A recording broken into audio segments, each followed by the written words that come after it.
Olá, seja muito bem-vindo a mais uma aula do Sermão do Monte.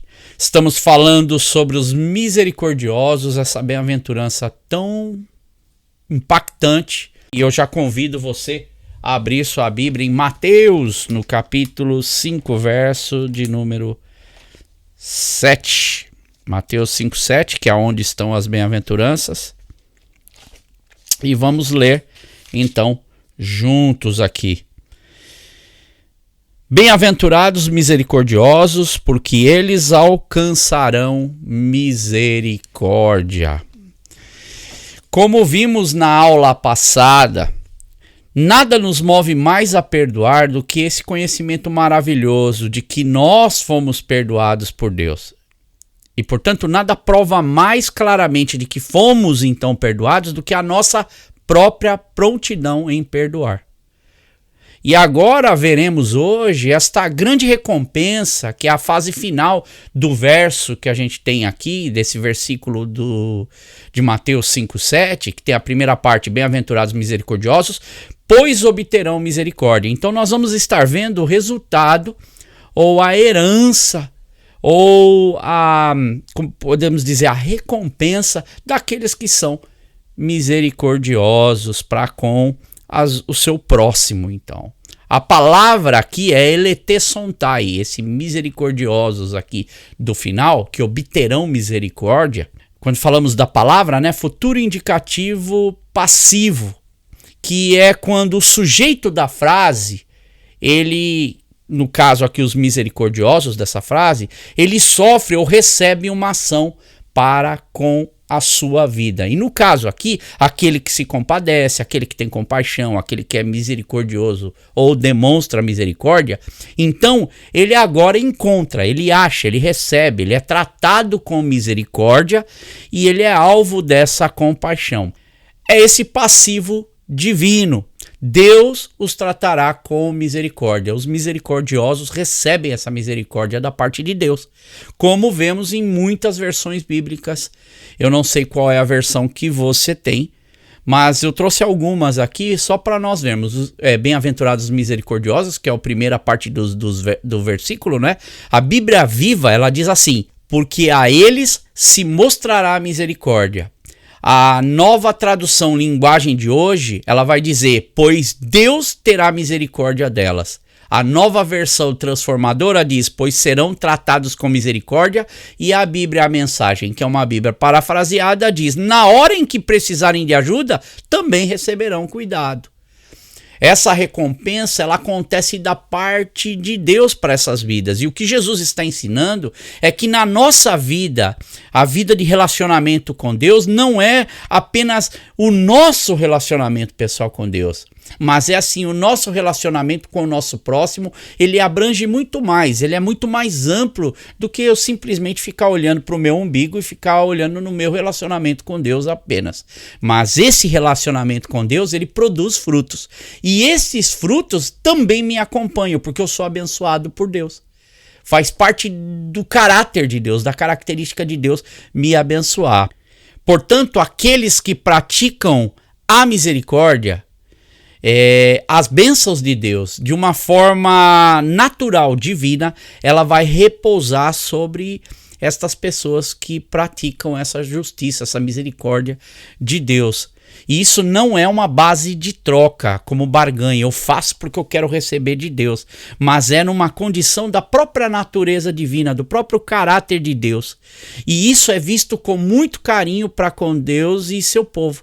Sempre Deus ensina isso para o seu povo e Deus se alegra, é como um pai que se alegra de ver esta sua característica esboçada em seus filhos, nos seus servos que carregam consigo essa essência da misericórdia do próprio Deus, do próprio Pai. É algo sobrenatural, não é uma condição humana. É o que recebemos de Deus, essa marca, essa característica de Deus em nós, nos faz agir assim com outras pessoas. E poderíamos traduzir dessa forma, bem-aventurados misericordiosos, pois eles experimentarão da misericórdia divina, uma vez que eles foram misericordiosos para com os outros. Agora, precisamos tomar o cuidado J. Carson, ele comenta o seguinte, que é um grande comentarista do Novo Testamento. Ele fala assim: alguns tentam interpretar este versículo de forma legalista, como se dissessem que a única maneira de se obter misericórdia de Deus é mostrando misericórdia aos outros. Sendo assim, a misericórdia de Deus torna-se essencialmente contingente à nossa misericórdia, que é falha. Veja que precisamos sim tratar as pessoas com dignidade. Isso faz parte do ser humano. É o básico que alguém pode fazer por outra pessoa. Mas a característica que ele está dizendo aqui é uma misericórdia que vai muito além. Porque essa misericórdia, ela nos atingiu. Ela não chegou até nós primeiro através de Deus. Através de Cristo. Através do perdão. Através de Deus trabalhando em nós. E a mesma forma, agora, nós devemos fazer isso para os outros. E não é uma barganha, sabe? Quando nós fazemos para Deus, porque se fizermos, Ele vai nos recompensar.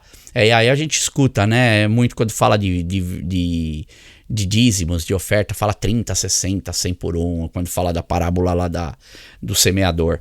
E nós vemos que a gente vai fazer sempre esse tipo de conexão. Por exemplo, se olharmos para o Sermão do Monte um pouquinho mais para frente, lá no capítulo 6, quando fala a respeito do perdão, Jesus diz lá no capítulo 6, verso 14 e 15, diz: pois se perdoaram as ofensas uns dos outros, o Pai Celestial também lhes perdoará. Mas se não perdoarem uns aos outros, o Pai Celestial não lhes perdoará as ofensas. Veja que sempre prevalece, na nossa visão como seres humanos, o desejo de interpretar esses versos assim, olho por olho e dente por dente, de uma forma legalista, de tais versículos, sem olhar para o contexto, sem olhar para a natureza da misericórdia, por exemplo, que está dentro desses versos, no esforço humano de tentar fazer uma troca com Deus. Então vou fazer para Deus, Deus vai me dar. Mas como é que um homem impiedoso poderia receber misericórdia de Deus? Aquele que não é misericordioso é inevitavelmente tão inconsciente de seu estado natural, de como ele é, que ele não pensa que ele precisa de misericórdia, assim como ele não consegue se imaginar como um miserável, como um pobre desafortunado. Então, como é que uma pessoa assim vai poder, que não tem Deus, vai poder demonstrar uma misericórdia que é de Deus? A exemplo daquela passagem que eu já falei nesse Sermão do Monte, sobre a parábola do fariseu e do publicano, que está lá em Lucas, no capítulo 18, dos versos 10 ao 14. Lembra? Os dois foram ao templo, o fariseu foi ao templo para orar, o publicano foi ao templo para orar, e a forma que o fariseu trata o publicano é uma forma em que ele olha somente para ele em si, ele não esboça nenhum tipo de misericórdia, ele rebaixa e ele deixa o outro de canto. Porém, o outro que está de canto, ele entendeu muito mais o que é ser um pobre espírito, o que é ser uma pessoa que chora na presença de Deus, do que o próprio religioso. E nessa concepção nós vemos então que esse pobre em espírito, que aqui é o publicano, o cobrador de impostos, ele mostra a sua falência espiritual, ele chora, ele sofre, ele lamenta por isso, ele tem fome e sede da justiça de Deus. Ele reconhece a sua condição, reconhece a si mesmo como um miserável. E também pessoas assim, elas acabam por reconhecer a sua fragilidade, a fragilidade dos outros, a necessidade ou a misericórdia. Ele é tratado com misericórdia, ele vai então tratar os outros. E portanto o cristão, ele deve estar sempre neste ponto de consciência, ele deve perdoar os outros, porque em algum momento da sua vida Cristo já o perdoou. Ele não faz isso por troca. Eu vou perdoar porque eu vou receber de Deus uma bênção. Mas não, porque Cristo já fez isso por nós. E isso se encontra por toda a palavra de Deus. Quando nós olhamos, por exemplo, as cartas de Paulo, vou dar 2 exemplos aqui. Em Efésios capítulo 4, verso 32. Se você puder abrir, abre aí junto comigo e nós vamos estar lendo juntos. Efésios 4, 32. Deixa eu pegar aqui minha Bíblia. Efésios 4:32. Vamos ler junto?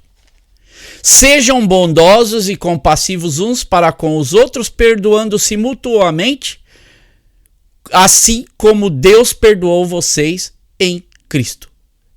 Qual é a condição aqui? Nós devemos perdoar, ser compassivos, ser bondosos para com os outros, porque nós tivemos isso de Cristo Jesus na nossa vida. Colossenses 3, verso de número 13. Abra comigo. Olha o que diz. Suportem-se uns aos outros e perdoem as queixas que tiverem uns contra os outros. Perdoem como o Senhor lhes perdoou. Vê em Efésios diz, assim como Deus perdoou vocês em Cristo, e agora perdoem como o Senhor lhes perdoou. A condição é, por que nós fazemos isso? Fazemos isso porque Deus fez isso a nós. Chegou até nós essa bênção, essa graça de Deus, essa dádiva de Deus, e por isso nós fazemos.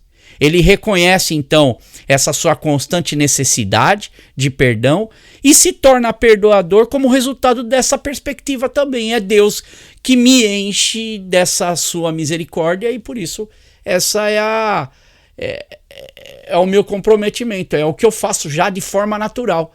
E, simultaneamente, ele reconhece nossa constante necessidade de mais perdão e se torna perdoador como resultado dessa perspectiva também.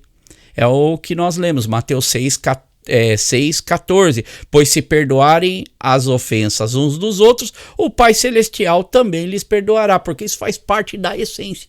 Não é porque eu faço isso que Deus... Não, é porque ele já me alcançou primeiro. É uma condição, é um círculo que ele vai rodando na nossa vida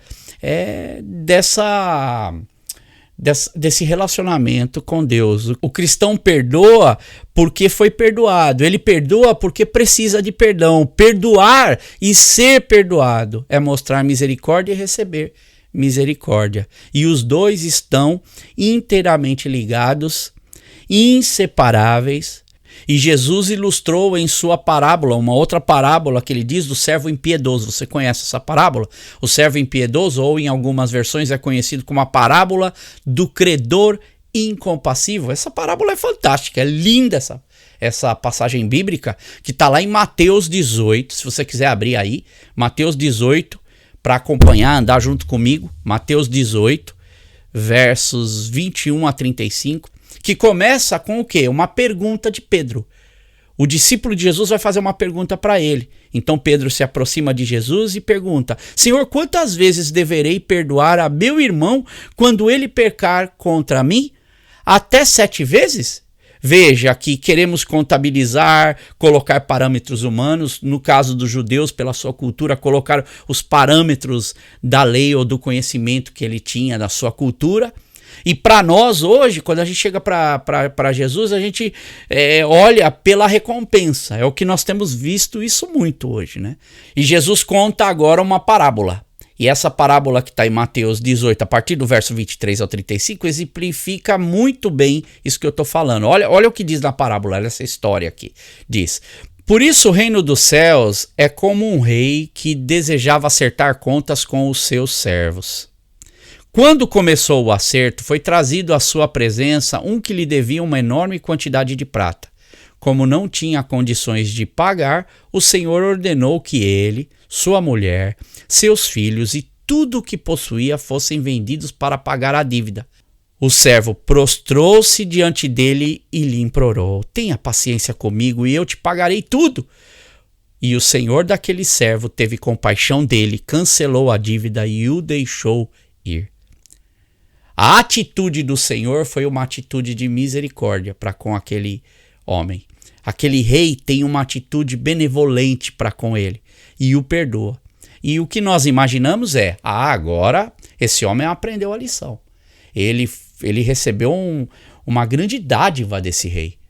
E agora ele vai embora, vai para sua casa alegre, vai contar para todo mundo. E ele vai no seu coração dizer assim: agora eu quero fazer o bem para todo mundo. Eu quero ajudar as pessoas, demonstrar que esse amor também possa ser expandido para outras pessoas. Porém, a gente olha para a história não é bem assim.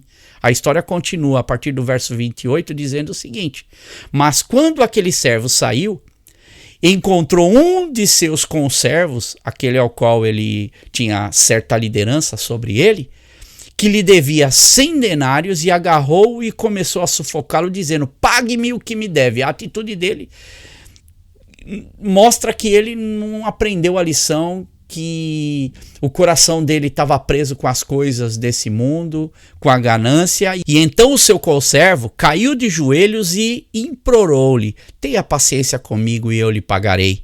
Mas ele não quis. Antes, saiu e mandou lançá-lo na prisão até que pagasse a dívida. Que atitude triste desse homem. É uma atitude que demonstra que não aprendeu absolutamente nada. Que no seu coração, aquilo que ele presenciou da parte do rei, da parte do seu senhor, tinha sido tão maravilhoso e ele não reconheceu isso. E agora, na oportunidade, na primeira oportunidade que ele tem de demonstrar isso para o próximo, uma semente que deveria ter germinado dentro do seu coração, morreu pelo caminho, ou morreu comido por pássaros, ou morreu ali porque foi sufocada por espinhos. E talvez aí, olhando para essa história, podemos dizer pela condição do mundo, a ganância do mundo. E aí ele faz o quê? Ele não abençoou seu irmão. E o interessante aqui é que quando nós olhamos para esse texto, nós vemos, por exemplo, no verso 26, que ele chega para o seu senhor e diz: olha, tem paciência comigo, eu lhe pagarei tudo. E o mesmo acontece com esse conservo dele, que diz para ele a mesma coisa: tenha paciência comigo e eu lhe pagarei tudo. Porém, ele devia uma quantidade absurda de prata, ao qual ele não tinha condição de pagar. E esse homem aqui, para ele, deve 100 dias de trabalho, porque um denário equivale a a média de um dia de trabalho da época de Jesus. E ele aqui não teve um coração para essa dívida, não teve um coração para agir desse modo para com esse homem. E o resultado é que quando os outros servos, companheiros dele, viram o que havia acontecido, ficaram muito tristes e foram contar ao seu senhor o que havia acontecido. E então o seu senhor, ao saber disso, ele chama esse servo e ele vai dizer assim no verso 32: servo mau, cancelei toda a sua dívida porque você me implorou. Você não deveria ter tido misericórdia do seu conservo como eu tive de você? E aqui no texto original, a palavra misericórdia, ela aparece 2 vezes. É como se dissesse assim: você não deveria ter tido misericórdia do seu conservo como eu tive misericórdia de você? A palavra aqui, ela demonstra esse peso. Você não agiu da mesma forma que eu agi com você. E irado, o seu senhor o entregou aos torturadores até que pagasse tudo que devia. E aí Jesus diz: assim também lhes fará o meu Pai Celestial, se cada um de vocês não perdoar a seu irmão. É perdoar de coração, que está intrinsecamente ligado ao que é misericórdia. E é tudo uma questão de misericórdia quando falamos do caráter de Deus, da perspectiva de Deus. Porque primeiramente, Deus aqui, ao olhar para a nossa condição, ele nos enxergou e ele teve compaixão de nós. E a graça, em segundo lugar, que habita aqui no coração de Deus para conosco, é manifestada através dessa misericórdia que vem ao nosso encontro e cuida da nossa vida. É Deus agindo em nosso favor. Nessa história vemos isso claramente. O mestre havia perdoado, cancelado a dívida, tido compaixão, misericórdia dele. Ele aparentava até de certo ponto ter aprendido a lição.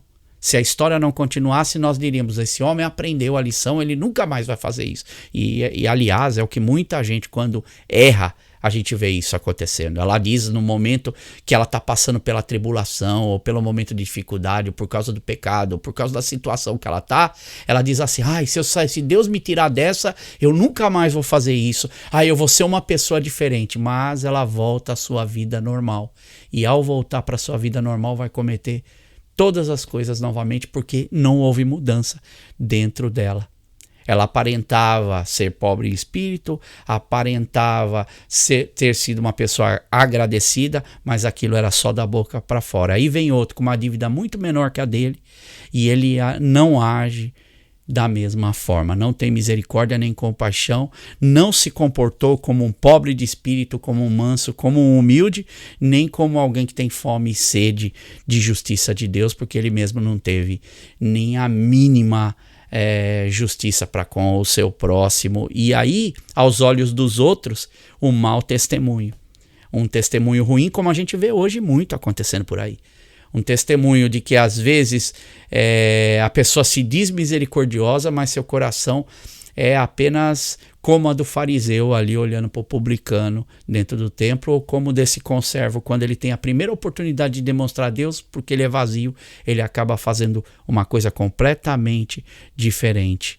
E aí quando as pessoas veem isso, se entristecem. E Deus aqui, representado por esse rei, ele também fica sabendo, ele vê essa condição desse homem e ele se entristece, fica indignado com essa situação. E agora o que ele faz? Ele aplica a justiça merecida sobre ele, o castigo, por não ter aproveitado essa grande bênção que ele teve nas suas mãos. Por que as pessoas não recebem a recompensa de Deus? A verdadeira recompensa.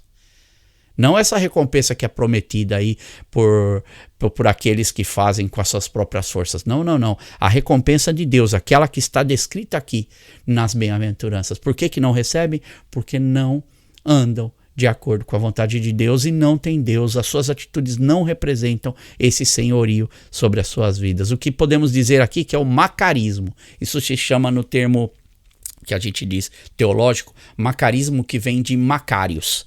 Macários é bem-aventurados, a gente falou bem no início, né? No grego é bem-aventurados, que é aquele que é feliz. Ó quão feliz ele é, ó quão bem-aventurado é esse homem, essa mulher, a felicidade de Deus, as bênçãos de Deus na vida dele. É isso que move esse discípulo professo de Jesus a se fazer perguntas diariamente na sua vida e em todas as coisas que ele faz. Você já teve essa experiência quando você está, por exemplo, no seu dia a dia, que você às vezes dá uma resposta, tem uma atitude e algo no seu coração começa a remoer você e você começa a falar, puxa vida, será que eu fiz certo?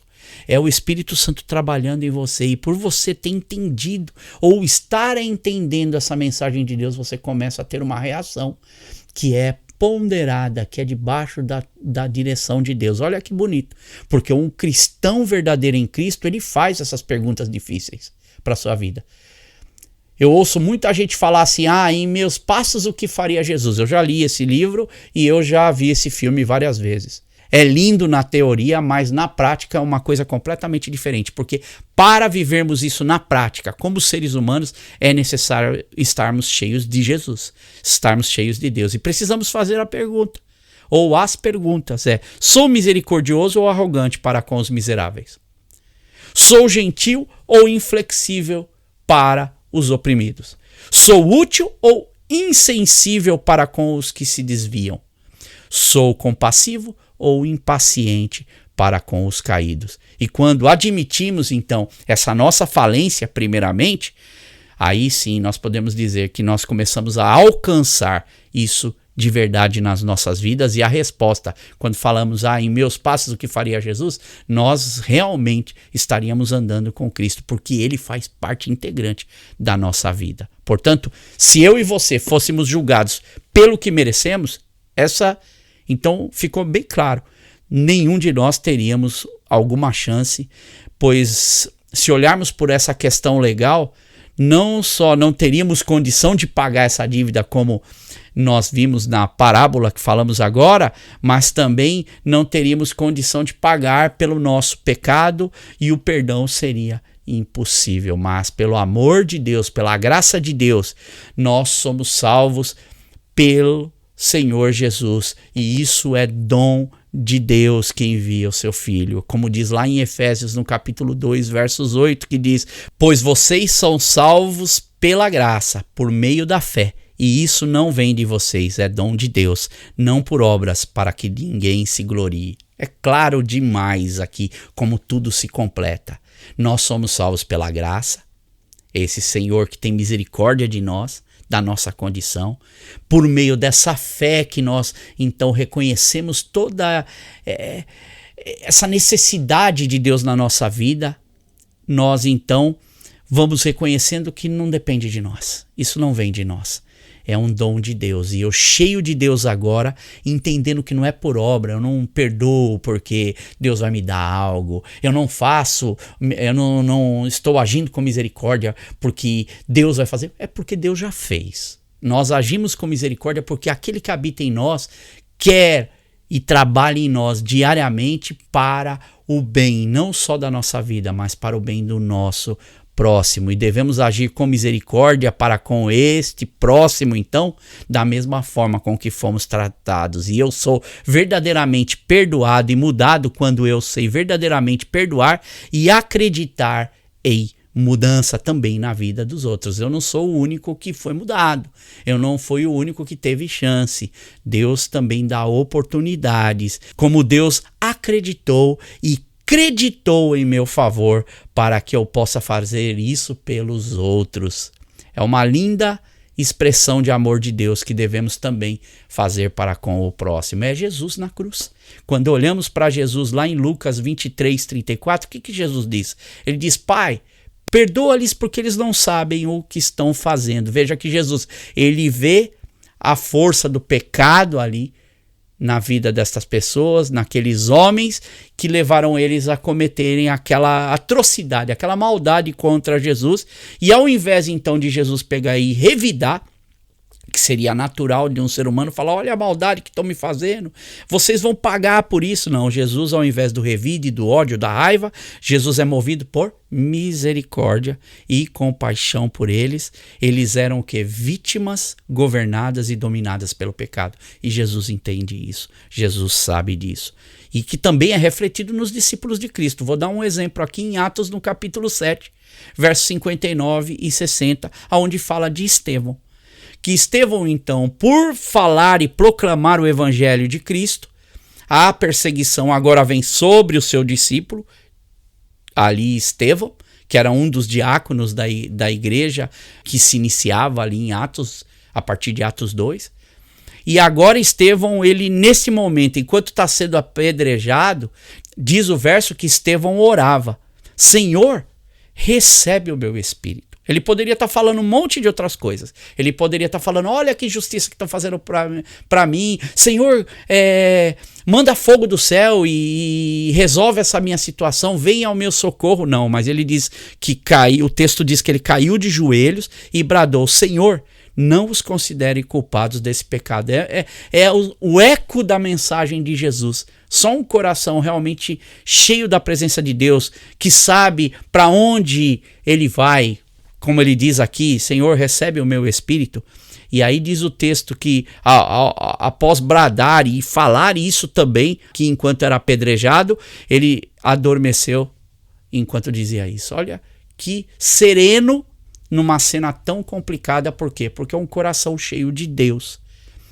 É como se ele estivesse dizendo assim: eles estão loucos e cegos por causa do pecado neles e não conseguem ver Deus como eu vejo, e não seguem Jesus como mestre e Senhor como eu sigo, e portanto deles mais uma chance, Senhor, para que possam ver isso. É como se ele estivesse falando isso. Eles estão cegos pelo Deus desse século, que eles possam se salvar. Essa é uma misericórdia tão linda. E um outro exemplo é o de Paulo, quando ele fala a respeito de um de seus cooperadores. Na carta que ele escreve a Timóteo, ele fala de Onesíforo. Onesíforo era um cristão fiel da cidade de Éfeso e que é mencionado em 2 Timóteo, no capítulo 1, versos 16 e 18, e 2 Timóteo, capítulo 4, verso 19. E Onesíforo, ele é lembrado por seu apoio incondicional a Paulo, especialmente durante o período em que Paulo estava preso em Roma. Diferente de outras pessoas que abandonaram Paulo por medo de represárias, medo de perseguições, Onesíforo, ele demonstrou coragem, fidelidade, buscando ativamente por Paulo e para assisti-lo, encorajá-lo, mesmo em meio às condições mais difíceis. E olha que lindo quando você tem um coração misericordioso e faz dessa forma. Ele recebe uma recompensa. Sabe qual é? Também o reconhecimento do seu amigo, Paulo. Paulo, quando escreve para Timóteo, lá nos seus momentos finais, ele para um tempo, ele faz uma pausa para lembrar da dedicação de um amigo. Ser misericordioso é ser amigo. Ser misericordioso é demonstrar a verdadeira irmandade que tanto o evangelho prega. E aqui Paulo vai dizer para Timóteo, então, na carta de 2 Timóteo, no capítulo 1, versos 16 a 18, ele diz: o Senhor conceda misericórdia à casa de Onesíforo, não somente a ele, a toda a sua casa, porque muitas vezes ele me reanimou e não se envergonhou por eu estar preso. Pelo contrário, quando chegou a Roma, procurou-me diligentemente até me encontrar. Ele foi insistente até achar Paulo.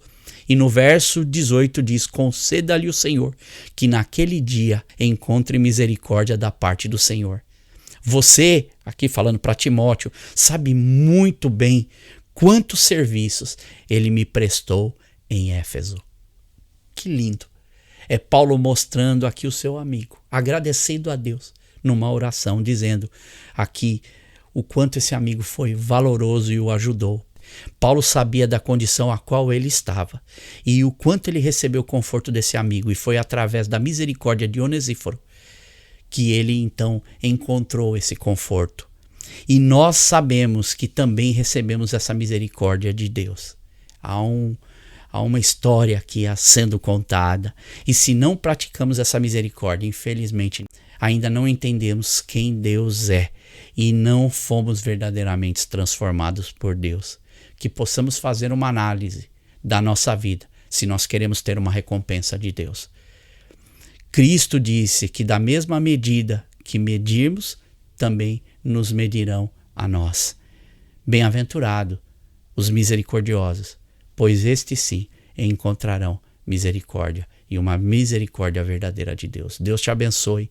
Reflita nesses textos, que o Senhor possa falar muito ao seu coração, para que você possa andar uma vida diferente com Deus. Deus te abençoe.